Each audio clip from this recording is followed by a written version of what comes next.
Hello दोस्तों, कैसे हैं आप लोग। आज हम चैप्टर 1 का part 2 the cold war era पढ़ने चलेंगे। तो चलिए शुरू करते हैं।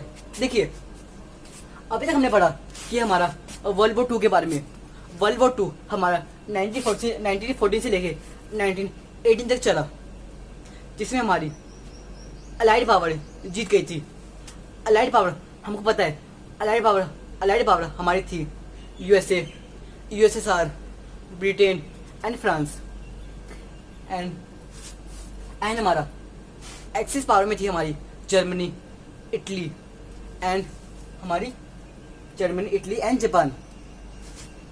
अब हम देखेंगे कि हमारे वर्ल्ड वॉर 2 खत्म होने के बाद हमारे, जैसे कि हमने इससे पहले वाली पार्ट में पढ़ा कि क्यूबन मिसाइल क्राइसिस हुई थी हमारी, एंड उसके साथ हमारी बहुत सारी वॉर हुई थी। एंड वॉर हमारी क्यों हुई थी, बेसिक एजेंडा क्या था हमारा वॉर का। बेसिक एजेंडा हमारा वॉर का ये था कि हमको बनना था बड़ा, मतलब कि यूएसए एंड यूएसएसआर को बनना था बड़ा। कि बड़ा कौन है, हेड कौन है, सुपर पावर कौन है। क्योंकि सुपर पावर सिर्फ एक होती है, सबका मतलब कि बाप, एक तरीके से कह सकते हैं हम कि। और जैसे कि हमारी क्यूबन मिसाइल क्राइसिस हुई थी हमारी, वैसे ही हमारी और वॉर भी हुई थी। जैसे कि हमारी कोरिया में वॉर हुई थी, कोरिया बर्लिन वॉर हुई थी जो हमारी जर्मनी में है। एंड कोंगो वॉर हुई थी हमारी, जो हमारी अफ्रीका में है। कोंगो और डेमोक्रेटिक रिपब्लिक ऑफ कोंगो एक अलग अलग चीज़ है, याद रखिएगा आप। एंड हमारी अफगानिस्तान वॉर हुई थी। अफगानिस्तान वॉर में हमारे बहुत लोगों की लाइफ लॉस हुई थी। एंड हमारी वियतनाम वॉर हुई थी, ये हमारी वॉर हुई थी। एंड जैसे कि हम जानते हैं कि जो हमारी यूएसए एंड यूएसएसआर थी, वो हम कभी अपनी ज़मीन पर नहीं लड़ी, वो हमेशा किसी थर्ड कंट्री की ज़मीन पर लड़ती थी। हमारी बात हुई, अब बनना था बड़ा। अगर यूएसए एंड यूएसएसआर को बनना था बड़ा कि सबसे हेड कौन है। तो बात ये थी कि उनके बीच में कॉम्पिटिशन लगना शुरू हो गया। कॉम्पिटिशन उनके मिलिट्री को लेकर, उनके स्पेस को लेकर एंड उनकी पावर को लेकर। एंड उनके बीच में आइडियोलॉजिकल डिफरेंस बहुत थे। जैसे कि हमारा यूएसए चाहता था कि हर कंट्री में कैपिटलिज्म होना चाहिए एंड लिबरलिज्म होना चाहिए, कि हर एक को अपने एक हक को अपनी दुकान खोलने का। एंड हमारा यूएसएसआर हमारा कहता था कि हर एक कंट्री एक क्लोज मार्केट होनी चाहिए, मतलब कि सारी प्रॉपर्टी हमारे स्टेट के पास हो। स्टेट ऐसा मीन हमारी कंट्री के पास हो। ये था हमारा इनमें, इनकी लड़ाई इस बीच में हुई थी, इनकी लड़ाई इस पे थी। एंड यूएसएसआर हम जानते हैं यूनियन सोवियत रिपब्लिक था हमारा, ठीक है। यूएसएसआर बेसिकली हमारा यूनियन सोवियत रिपब्लिक था। एंड वो हमारी बेसिकली 14 कंट्रीज प्लस हमारी रशिया थी, जो हमारी डिसइंटीग्रेट हो गई 1991 में। 1991 में हमारी वो डिसइंटीग्रेट हो गई हमारी वो। अब हम बढ़ेंगे कि अब यूएसए ने एंड यूएसएसआर ने सोचा कि देखिए, अगर कोई कंट्री लड़ती है वहाँ पर ये बात तो कंफर्म है कि डिस्ट्रक्शन तो पक्की होती है, और वहाँ की इकोनॉमी लो चली जाएगी। एंड वहाँ पे उस कंट्री को बहुत ही लॉसेस फेस करने पड़ेंगे, क्योंकि यूएसए एंड यूएसएसआर एकदम टक्करी कंट्री थी, किसी से कम नहीं थी ये। अपने एक कॉम्पिटिशन को एक सही मुकाबले दे सकती थी ये। बात ये थी। इन्होंने सोचा अगर हम लड़ते हैं तो हमारी दिक्कत बहुत आ जाएगी। दिक्कत ऐसा मीन्स हमारा ये है कि उनको लॉसेस बहुत होंगे इनकी चीज़ के, कि उनकी इकोनॉमी लो चली जाएगी एंड उनके काफ़ी मिलिट्री के मेंबर्स मर सकते हैं। तो बात हमारी ये थी। हमारी यूएसए ने एंड यूएसएसआर ने सोचा कि हम इतने वेपन्स तैयार कर लेते हैं कि दूसरा हमसे लड़ने से डरे, कि दूसरे की मतलब कि हिल जाए कि भाई मैं पंगा ले रहा हूँ यूएसए से, जिनके पास इतने वेपन्स है। अगर वो चाहे तो हमको एक मिसाइल में 3-4 मिसाइल में उड़ा सकता है। एंड यूएसए का हमारा वैसे ही बहुत खौफ था कि उन्होंने जापान पे हिरोशिमा एंड नागासाकी बॉम्ब फोड़े थे। ये अपने आप में बहुत बड़ी बात है, बॉम्ब फोड़ना, ठीक है। जैसे कि हमारी बात हुई थी कि हमारे सोचा गया था कि हम इस पे थोड़ा बैन लगाए, इस पे रोक लगाए इन चीज़ों पे। सो हमारी बात ये थी, आखिर ये बात हमारी कहने को अच्छी लगती है कि हम अपने वेपन्स इतने बड़े मतलब कि बढ़ा लेते हैं कि दूसरा हमसे लड़ने से डरे, लेकिन प्रैक्टिकली इसका कोई सोल्यूशन नहीं है। आप मान लीजिए कोई कंट्री है, मान लीजिए कोई थर्ड कंट्री है, एंड मान लीजिए एंड वो यूएसए पे अटैक करती है, एंड यूएसए को लगता है कि वो मिसाइल या फिर वो हमारा हथियार हमारे यूएसएसआर से आया है। सो एक बहुत ही हमारी युद्ध हो सकता है, मतलब कि हमारी लड़ाई हो सकती है कंट्री के बीच में। तो ये बात थी, लड़ाई होगी तो डिस्ट्रक्शन होगा। एंड सो इन्होंने फैसला किया कि हमें एक कुछ ट्रीटी साइन करनी चाहिए जिससे हमको थोड़ा एक मतलब कि स्टेबल लेवल पे हमारा आए, कि ये ना हो कि हम किसी कंट्री पे अटैक कर रहे हैं एंड हमें पता लगता है कि वो कंट्री, हम सोचते हैं कि वो कंट्री वीक है, वो कंट्री उस कंट्री पे दम नहीं है हमें कुछ करने का, लेकिन पता लगता है उन्होंने अपने बहुत सारे हथियार रखे हुए छुपा के, एंड लड़ाई के वक्त उन्होंने बाहर निकाल दिए। तो एक बहुत ही मास डिस्ट्रक्शन में हमारी कंट्री को फेस करना पड़ सकता है।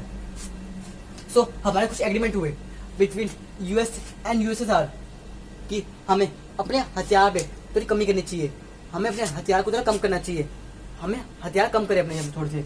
जैसे कि हमारा लिमिटेड टेस्ट बैन ट्रीटी, हमें अपने हथियार को मतलब कि हमें मिसाइल को एक लिमिटेड अमाउंट में टेस्ट कर सके। जैसे कि हमारे इंडिया की न्यूक्लियर मिसाइल, सबसे बड़ी न्यूक्लियर मिसाइल हमारी है अग्नि 5। तो अग्नि 5 हमारे इंडिया की एक बिगेस्ट न्यूक्लियर मिसाइल है जो हमारी इंडिया की है। सो एक हर एक कंट्री को एक लिमिट होती है कि आप इससे ज़्यादा आप टेस्ट नहीं कर सकते मिसाइल्स को। सो हमारा यही था कि एक limited test ban treaty sign हुई इनके बीच में, एंड वो आज हर एक कंट्री के लिए है। And nuclear non proliferation treaty, ये ट्रीटी हमको ये कहती है कि अगर आपके पास वेपन्स है, अगर किसी कंट्री के पास वेपन्स है, तो ये नहीं करेगी वो कि दूसरी कंट्री को बांटेगी वो कि तू तो मेरे दोस्त है तुम ले ले, ऐसे नहीं होगा। जैसे कि हमारे चाइना ने करा है, चाइना का दोस्त पाकिस्तान, एंड पाकिस्तान का दुश्मन इंडिया, एंड चाइना का दुश्मन इंडिया। तो कॉमन एनिमी होने के लिए उसने अपने हथियार, उसने अपनी टेक्नोलॉजी पाकिस्तान के साथ शेयर करी। सो अब इस पर थोड़ी कमी है, ये नहीं कर सकते, ये कुछ कंट्री भी करती है। एक ट्रीटी साइन होने का मतलब ये नहीं होता कि कुछ कंट्रीज को फॉलो कर रही नहीं कर रही, लेकिन फिर भी एक हमारे इंटरनेशनल लेवल पे एक अच्छा व्यू है हमारा ये ट्रीटी में आना। And anti ballistic missile treaty हमारी होती है कि एक न्यूक्लियर मिसाइल हमारी हवा में आ रही है एंड दूसरी मिसाइल हमारी हवा में आ रही है, तो वो हवा में एक दूसरे को क्रैश कर देगी, एंड कोई हमारा डिस्ट्रक्शन नहीं होगा, मिसाइल हमारी हवा में फूट जाएगी। जैसे कि आपको उसकी फोटो दिखाई दे रही होगी कि यहाँ से मिसाइल आई एंड वो हमारी हवा में फूट गई। सो देखिए ये था हमारा। देखिए इस वक्त पे हमारी कोल्ड वॉर के वक्त में हम जानते हैं कि हमारी कोल्ड वॉर हमारी चली थी 1945 से लेके 1991 तक।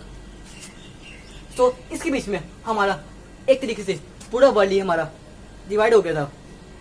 एक हमारा ईस्टर्न अलायंस में एंड दूसरा था हमारा वेस्टर्न अलायंस में। ईस्टर्न अलायंस हमारा था नाटो एंड वेस्टर्न अलायंस था हमारा वॉर्सो। ये इनकी एक ग्रुप का नाम था। एंड हमारा तीसरा फैक्टर था हमारा तीसरा पोल था। आप मान लीजिए कि हमारी कंट्री एक 3 पोल में डिवाइड थी, eastern alliance, western alliance and नाम। ईस्टर्न अलायंस हमारा बेसिकली यूएसए का था, जो उन्होंने अपनी कम्युनिटी में आई थी नाटो, एंड वेस्टर्न अलायंस हमारे यूएसएसआर का था, जिन्होंने अपनी कम्युनिटी में आई थी वॉर्सो। एंड तीसरा हमारा फैक्टर था हमारा नाम। देखिए हम सही समझ सकते हैं कि जब हमारा यूएसए में एंड यूएसएसआर के बीच में लड़ाई चल रही थी, तो ये हमारा एक ग्रुप था, एंड ये हमारा ग्रुप था जो हमारी जैसे कि हमारी पाकिस्तान एंड ऐसी बहुत सारी कंट्रीज हमारी नाटो ईस्टर्न अलायंस में बैठी थी कि यूएसए के साथ थी वो। जैसे कि हमने आपको इससे पहले वाली वीडियो में इससे पहले इससे मतलब कि फर्स्ट पार्ट में हमने आपको सिखाया है कि किसी कंट्री का फ़ायदा क्या होते हैं अपनी से छोटी कंट्री से फ्रेंडशिप करने का। सो इनका एक ग्रुप था कि आप लड़ो हम आपके साथ हैं, छोटी कंट्रीज कहती थी इनकी। एंड यूएसए आकर कहता था कि आप लड़ो हम आपके साथ हैं। एंड नाम एक अलग कम्युनिटी थी जो हमारी कहती थी कि हमें अपने वर्ल्ड में शांति चाहिए, आप लड़ो मत। वो एक बेसिकली पीस का प्रमोट करती थी। एंड पीस में हमारा आता था नॉन अलाइड मूवमेंट। इसकी फुल फॉर्म है हमारी नॉन अलाइड मूवमेंट। देखिए कुछ बड़ी बड़ी कंट्रीज हमारे नाम को एलडीसी भी कहती थी। एलडीसी मतलब लीस्ट डेवलप्ड कंट्री, कि उस कंट्री की इतना मतलब कि इनको इतना लेवल नहीं है कि हमको वो सपोर्ट कर सके। क्योंकि अभी आप देखिए जो हमारी कंट्री थी, जो हमारे नाम की मेंबरशिप थी, वो थी हमारी यूगोस्लाविया। फाउंडिंग मेंबर्स थी हमारी, उसमें हमारी इंडिया आती थी, इंडिया, यूगोस्लाविया, एंड हमारी इंडोनेशिया, इजिप्ट, एंड हमारी घाना आती थी हमारी। ये हमारी फाइव फाउंडिंग मेंबर्स और नाम थी। सो ये अभी तो हमारी थी, ये अभी तो हमारे ब्रिटिश के राज से आज़ाद हुई थी। अगर ये अभी लड़ ले तो इनमें क्या रहेगा, इनमें क्या बचेगा? तो ये हमारे इसमें डर था। सो हम समझते हैं कि क्या रीज़न से नाम के। देखिए जो बंदे इन्होंने नाम को क्यों सिलेक्ट करा, इंडिया ने नाम को क्यों सिलेक्ट करा, क्योंकि देखिए हमारी कंट्री में इतना लेवल नहीं था कि हम किसी दूसरी कंट्री को प्रमोट कर सके। हमारे देश में गरीबी इतनी थी, हम कहाँ से किसी को प्रमोट करते? क्या से हम कहाँ से बोलते कि यूएसए अच्छा है, यूएसए सारा अच्छा है? सो एक हमारी अलग कम्युनिटी बनी नाम। सो हमारी कहते थे कि without sustainable development a country can not be truly free. कि हमारी जब तक हमारे देश में पेड़ पौधों और हमारी रिसोर्सेज को एक लिमिट एक अच्छे से उनको यूटिलाइज नहीं किया जाएगा तो हमारी कोई कंट्री प्रमोट नहीं हो सकती। एंड इसी को देखते हुए हमारा आइडिया आया new international economic order. Sorry economic आया यहाँ पे, economic order, new international economic order, जिसमें कहता था कि जैसे कि हमारी ब्रिटिश कहती थी हमको, ब्रिटेन कहती थी हमको कि आप हमसे व्यापार कीजिए, आप हमसे ट्रेड कीजिए, जिसके बदले में जैसे कि आप हमें स्पाइसेस दीजिए, कॉटन दीजिए, और उसके बदले में आप हमसे पैसे लीजिए, जैसे आपकी कंट्री को डेवलपमेंट के रास्ते पर आप चल सके। कि हम अपने बाजार आपके लिए खोल रहे हैं।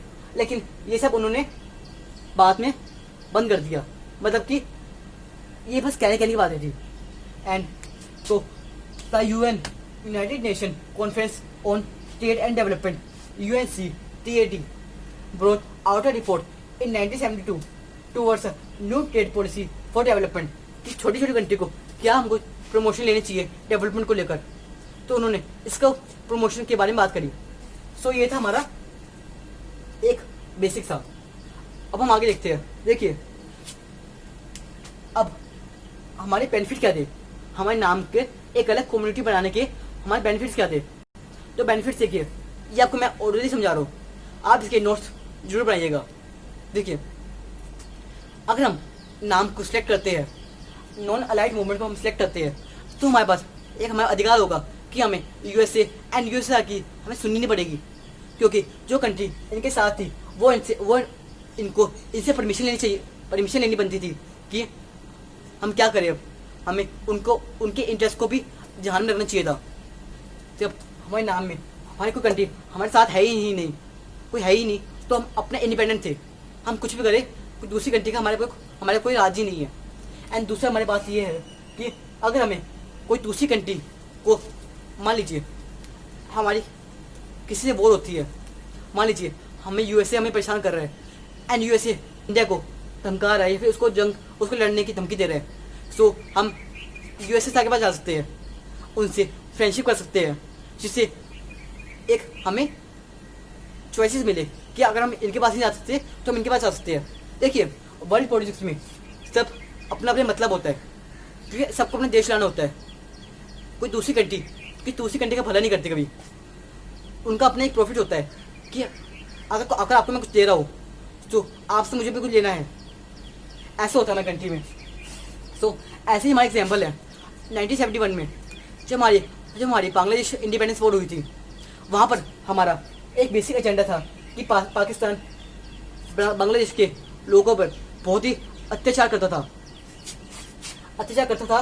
तो इंडिया ने बांग्लादेश वॉर ऑफ इंडिपेंडेंस शुरू करी, जिसकी वजह से हमारी बांग्लादेश ने डिमांड करी कि पाकिस्तान ने हेल्प मांगी यूएसए से कि आप इंडिया को धमकाइए, आप इंडिया पे अटैक करने की बात कीजिए। सो वैसे हमारे यूएसए ने करा। यूएसए ने हमको इंडिया को धमकाया एंड उनको बोला कि इंडिया तू फालतू पंगे मत ले पाकिस्तान से, नहीं तो हम तो को मारेंगे, इस तरीके से उन्होंने कहा। सो ये बात हुई हमारी उनके बीच में। सो एंड यूएसए ने बल्कि चाइना को कहा कि तू अटैक कर इंडिया पे। सो अब देखिए हमारी कंट्री में 3 तरफा अटैक होने वाला था, एक यूएसए से एंड दूसरी हमारी चाइना से एंड तीसरी हमारे पाकिस्तान से। तो ये बात थी हमारी। तो हमारी कंट्री बहुत कठिनाई में फंस गई। क्या करें? उस वक्त की हमारी प्राइम मिनिस्टर थी इंदिरा गांधी जी। उन्होंने यूएसएसआर के बाद जाकर यूएसएसआर से 20 ईयर्स का फ्रेंडशिप का उन्होंने करा, 20 ईयर्स फ्रेंडशिप करी उन्होंने। सो यूएसएसआर ने हमारी न्यूक्लियर सबमरीन भेजी इंडिया में, जिसकी वजह से यूएसएसआर ने बोला कि जो इंडिया से पंगे लेगा, जो इंडिया से लड़ाई करेगा, उनको पहले तो ये ध्यान रखे कि रास्ते में हम भी है। और यूएसएसआर कमजोर नहीं था। अगर आज भी आप यूएसएसआर से लड़ते हैं, कोई कंट्री यूएसएसआर से लड़ती है, तो यूएसएसआर का हारना बहुत ही मुश्किल है, भले ही वो यूएसए क्यों ना हो। क्योंकि आज एक सुपर पावर पड़ने की वजह से आप ये नहीं कह सकते कि हमारी यूएसए महान है। मान लीजिए वैसे थ्योरेटिकल फॉर्म में यूएसए हमारी महान है, लेकिन हमारी यूएसएसआर किसी से कम नहीं है, ये बात हमको याद नहीं है। सो यूएसएसआर ने यूएसए को डराया, तो यूएसए हमारा निकल गया लड़ाई से। एंड यूएसए ने चाइना को बोला कि तू पीछे रह, हम इंडिया के साथ है। न्यूक्लियर सबमरीन भेजी उसने, वहाँ पे उनके बेस कैंप पे न्यूक्लियर सबमरीन उनके पॉइंट ऑफ व्यू करती उनके कि उनसे वो चाइना डर गया। एंड उसके बाद उन्होंने हमारी पाकिस्तान को डराया मीन्स एक इंसाफ करा कि जो हमारे बांग्लादेश के लोगों पे अत्याचार होता था। सो इसके बीच में हमारे काफ़ी एक अलग ओपिनियन निकले कि इंडिया एक मतलब ही निकला है। वैसे वो बहुत नाम को प्रमोट करता था कि नाम हमारे एक बहुत अच्छा फैक्टर है। जब हमारी बात आई एक किसी मिलने की, जब बात आई किसी लड़ने की, एकदम से उसने हमारे यूएसएसआर को प्रमोट किया, उनसे फ्रेंडशिप की। देखिए ये बात सही भी है, क्योंकि हमें सबसे पहले अपने देश को देखना चाहिए। अगर इंडिया को ये ना करती तो आज इंडिया तो मतलब कि उस टाइम पे इंडिया एक बहुत ही कठिनाई में फंस गई होती। सो ये था हमारा the cold war era. I hope you like it. अगर आपको पसंद आई हो तब लाइक कीजिए, सब्सक्राइब कीजिए एंड अपनी कोई भी क्वेरी हमारे कमेंट्स बॉक्स में जरूर लिखिए। Thank you.